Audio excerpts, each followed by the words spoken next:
Well, good morning, everybody, and it's Hump Day.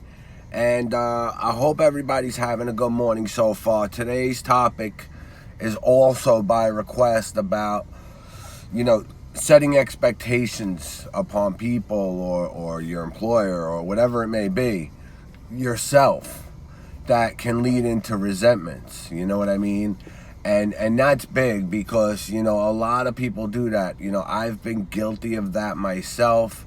And, I'm guilty of that, upon myself too.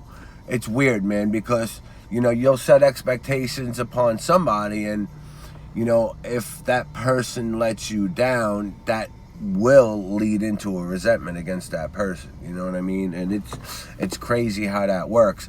The same aspect can happen if you set expectations upon a job, and then next thing you know, the job doesn't perform or work out the way you anticipated. It will lead into a resentment, on on your position.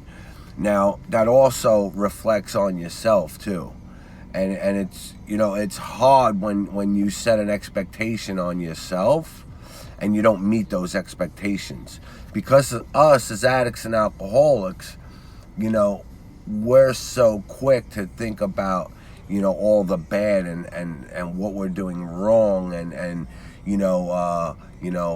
just all that self-doubt and everything kicks in full force, when we really should be asking ourselves, what do we have to do to turn it around, or what do we have to do to fix it, or what I mean? We have to ask ourselves those solution questions opposed to more of the problem questions. And it's just something to keep in mind, man, because I see a lot of people out there in recovery that will set expectations on their significant other, their employer, or themselves, and if everything doesn't go accordingly the way they set their expectations, it leads into resentments, and it can lead, into bringing people back out to use a drink or a drug.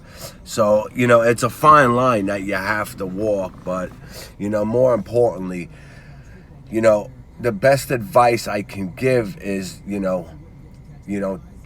try hard not to set them expectations, whether it's on yourself, it's on your employer, it's on your significant other. The only one you should be setting expectations for is God, because He can deal. If you're working in God's will and God's way, and you have that spiritual connection, you know what I mean? If things don't go accordingly the right way, sure, you can have that resentment towards Him, but basically what He's doing is He's just choosing a different path for you to to find what you're looking for. I don't know. I hope this helped, and I want you guys to have a beautiful day. Sun is coming up right now, as you can see in my face, so I'm going blind. But I want everybody to have a blessed morning. Have a good day.